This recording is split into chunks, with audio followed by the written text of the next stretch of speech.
Magandang gabi po. Ako si Manuel Boy Mejorada mula sa aking home quarantine dito sa Maynila, Metro Manila. No. Still Thursday, no? May 14, 2020 at may nagpadala sa akin ng link sa YouTube video kanina umaga ni Francis Leo Marcos. Siguro parang sinabayan niya ako kanina, no? Hindi ko napanood, no? Sinabayan niya yung pag-broadcast ko ng video ko kaninang umaga at ako lang binanatan niya, no? Okay lang, yung insulto sa akin, okay sa akin yun. Pero yung sinasabi niya na wala daw akong views, I don't really care, no, kung ilang views ko. Sa totoo lang, no? Hindi ako katulad sa kanya na umaalok siya ng pera sa mga tao upang mag-subscribe sa kanyang YouTube channel, no? Which is actually illegal sa YouTube policies. And marami na ang nagreklamo and ako mismo nag-file ng report, no? Tungkol sa mga ginagawa niya, illegal. At sabi niya, wala na akong viewers. Baliktad naman yung sinasabi niya.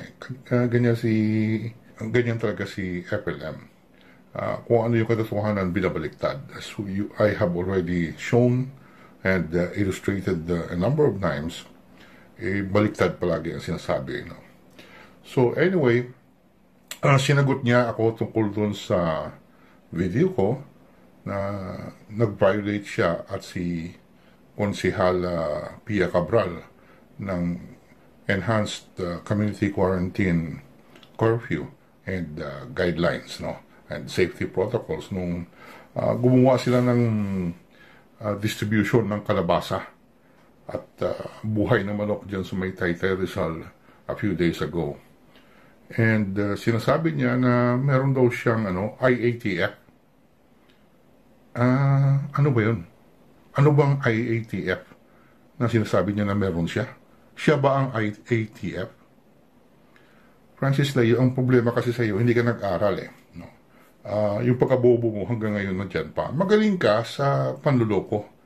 Pero sa mga bagay na matino, doon ka bulok, no? Yung IATF, hindi po kinukuha yan. Hindi po yan permit, yung IATF. Ang kinukuha mo ay exemption, no? Tawag doon, Francis Leo, exemption mula sa IATF upang makalabas ka despite the ECQ. Yun po yun. Yun ang ibig sabihin ng exemption. Yung IATF, hindi mo kinukuha yan. Walang bibigay sa iyo ng IATF. No? Bobo, no? Super bobo. No? Number 2, sabi mo, ginawa mo yung distribution, inamin mo rin, mabuti yun galing sa bibig mo, na you did it during curfew hours. No? At kitang-kita naman doon sa video mo na it was really during curfew. Diyan talaga lumalabas yung pagkabobo mo. Kasi yung exemption, pang-araw. Walang exemption sa curfew. At walang namimigay ng relief, ng tulong during curfew kasi dapat na sa bahay yung mga tao Ang dahilan mo na sabi mo, ginawa niyo yun upang maiwasan na magsiglabasan, no? Maraming tao at magkasiksikan dahil sa kalabasa mo, no? Dahil sa kalabasa mo. Actually, ang daming nag-report sa akin, ilang tao lang yung nabigyan ninyo, no? Ng kalabasa at live chicken, no? Huwag mo ipamalaki yung kalabasa kasi pinamimigay na lang yun ngayon, halos pinamimigay na lang dahil mabubulok, no? Mabubulok na lang yan dahil walang market for kalabasa. At yung live chicken, ganun din.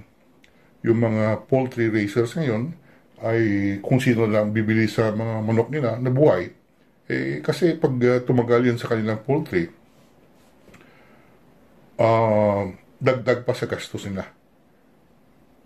Mas lalong lalaki ang kanilang lugi, no, sa kanilang poultry business kung ipipilitin nila na nandun pa rin sa kanilang poultry house. So, huwag kang magbayabang. Akala mo kasi hindi alam ng tao eh. So, wala yan, no? Tsaka, ano magagawa ng kalabasa at live chicken? Eh, mahihirapan pa yung mga binigyan mo ng live chicken. Eh, marami dyan. Hindi naman marunong talaga mag-dress ng chicken, no? Magpatay at mag-dress ng chicken, no? So, anyway, walang nagbibigay na exemption sa curfew.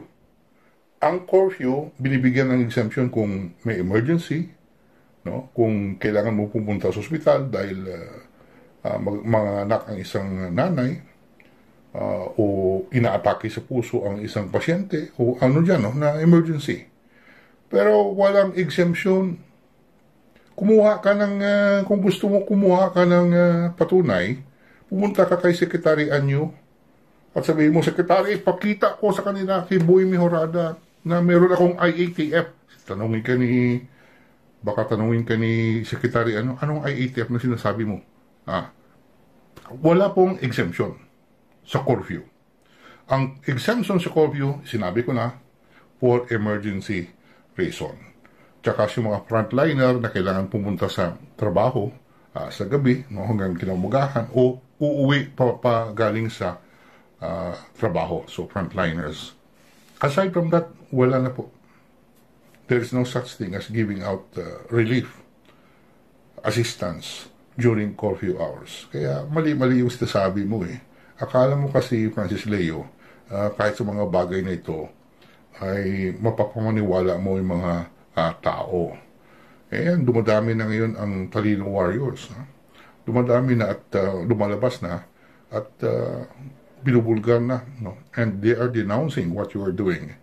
Dahil alam na ng mga tao, dumadami na, alam nila na itong ginagawa mo ay nabibiktima mo ang taong bayan, lalo na yung mga mahihirap. So, ganito na lang, Francis Leo. Nagreklamo na ako sa DILG kay Secretary Anyo, kayong dalawa ni Konsehala Pia Cabral. No? Meron na akong, may response na ako, may reply na galing kay Yusek Jonathan Malaya na iniimbestigahan na yung ginagawa mo. No? And yung video mo kanina, ipinadala ko na rin doon sa kay Yusek Malaya and to Twitter, through Twitter, sa PNP, CIDG, na you are flaunting at law. Tawag dyan, English yan, ha? English yan, Francis Leo, maghanap pa ng dictionary. Flaunting at the law. Iniinsulto mo ang ating batas na lumalabas ka kahit na may still in place. Nandyan pa rin yung ECQ dito sa Metro Manila. Pero gumagala-gala ka, nagpapasikat ka na akala mo hindi ka kaya tapatan ng ating batas. Let us see, no? Pero itong masasabi ko, yung viewership mo, Francis Leo, ay pababa na pababa. Ikaw ang may problema sa number of views. Alam mo yan, nakikita ko sa pagbumukha mo eh, stress ka na eh. Matamlay ka na ngayon dahil kahit anong ginagawa mo, patawa-tawa ka, eh hindi na kumakagat ang karamihan ng mga subscribers mo. You have 1,060,000 subscribers. Eh, kanina yung sa akin na video mo, mga 32,000 lang yata eh. Ang nanood tapos yung iba, halos hindi ka na makalampas sa 50K bawat video. So, ibig sabihin, wala ka pang 1% ngayon. On a regular basis, wala lang 1% ang nanonood sa iyo. Ibig sabihin, yung mga nag-subscribe sa iyo, yung 1 million na yan, eh wala na yan. Wala na yan sila. Dahil nauto mo lang, at tapos yung na-realize nila, once they realize na nauto mo lang sila, eh tumigil na rin. Hindi na nanonood dahil magtatatlong buwan na pangako mo ng pera sa kanila, eh wala namang dumarating. Yung pangako mo na tuni-tuniladang bigas, eh wala, puro drawing, no? Nakakahalata na talaga. Marami nang nakakaalam. So, it is not me who has a problem. Kasi yung Francis Leo, yung subscribers ko, kung tignan mo, sa last 28 days, 30,000 yung pagtaas. And 30,000 is not a joking number. Ha? At nakalampas na ako ng 100,000. Ikaw, nag 1 million ka nga, pero sa hindi tamang paraan. Ginawan mo na mga pakulo, may mga rapol-rapol ka, may mga promise ka, na bibigyan mo sila ng 500, pero hindi naman dumating. And dahil wala ka namang alam wala ka namang sinasabi dyan sa YouTube channel mo, mga video mo, wala, empty. No? Parang hangin lang ang lumalabas dyan. Yung kayabangan mo lang, kahambugan kung sa Ilonggo, tikal, puro tikal. Akala mo, madadala mo yung taong bayan sa 3 buwan na tikal. Wala. After this ECQ, sigurado ako, Francis Leo, na mawawala ka sa YouTube. Bakit? Number 1, mabibilanggo ka na. Number 2, kung medyo matagal-tagalan pa na mabilanggo ka, wala ka naman talagang sinasabi. At wala lang dahilan na mangako ka pa. Dahil kung malift na yung ECQ, yung mga pinangakuan mo baka magdagsa dyan sa The Grand Towers at singilin ka sa mga promesa mo, no? Hindi ka nga makabayad dun kay Jereya ng 30,000 na premyo niya. Yung cash prize niya na 30,000 for being the winner sa rap song competition. Pati ba naman yan na dinadaya mo? Yung tawag sa'yo talaga, pathological liar, lahat na kasama, pinakamaitim na budhi na sa'yo. Nalulungkot lang ako na marami pa rin ang naluloko mo. Pero it's a matter of time. It's a matter of time dahil napakarami na ang mga kasalanan mo. Napakarami ang mga krimen mo. At nandito na, hawak-hawak ko na yung mga ebidensya. Meron kang falsification of public documents, no? Meron kang perjury, several counts, meron kang human trafficking, meron kang syndicated estafa, at kahit ang YouTube, palagay ko, kasi YouTube is now investigating you, dahil sa daming reklamo na ginagamit mo ito sa iyong pangbudol-budol, YouTube ay gumagawa na ngayon ng investigasyon. Yung sinasabi mo na makakatanggap ka ng $2 to $3 million in 1 year, wala yan. Drawing lang yan, no? Sa mga naniwala sa kanya. Sino ba, ano ba naman ang habulin ng tao sa channel na ito na walang laman, no? Sabi mo, pangit ako. Okay lang. Tawagin mo kong pangit. At my age, I don't care anymore, no? Hindi naman talaga ako noon pa nagyayabang na gwapo ako. Although, sisiguraduhin ko sa iyo, Francis Leo, magpakitaan tayo ng mga pictures nung mas bata pa ako at nung bata ka pa. Nung teenager tayo. Sigurado ko yung mukha mo, parang kung kabayo ka ngayon, ewan ko, baka baby kabayo. Baka baby kabayo ka noon. Ito po, sa mga kaibigan natin dyan, marami sa inyo ang nagbabantay, no? Nagbabantay sa mga pangyayari tungkol dito sa kay Francis Leo Marcos. Ang masasabi ko lang is, be patient, no? Hindi po minamadali ng ating mga alagad ng batas dahil kailangan po they have to build up a very strong case. Mahirap naman yun na pag-file ng kaso sa court tapos kulang yung ebidensya nila, madidismiss na yan, no? At sisiguraduhin nila na may mga complainants talaga, no? So dahil nga sa ECQ, marami dyan na mga nabiktima, marami siguro hindi pa nga alam na nabudol-budol na sila dahil sa phishing, no? Yung ginagawa nila yung himingi yung mga telephone number at yung GCash account, no? At itong paraan nila, pati na yung mga bank account, itong paraan nila upang isiphon nila yung pera mula sa inyong mga bank accounts, sa inyong mga GCash accounts, no? Marami na, actually, maraming susubong sa akin. But ako naman, I am not really a policeman, no? I am not a detective na ako mismo ang magsasampa ng kaso. Ang ginagawa ko is I am redirecting itong mga information sa ating mga alagad ng batas, sa NBI lalo na po, sa Cybercrime Division. So napakarami ito, napakaraming mga sumbong, mga charges ang haharapin mo pagkatapos ng ECQ. So ito po, sagot ko sa iyo. No? I challenge you, magpakita ka ng exemption. No? Exemption ang tawag dyan, ha? Exemption, hindi IATF. Exemption galing sa IATF. Baka hindi mong pangaalam kung ano yung IATF, ha? Para lang madagdagan yung kaalaman mo.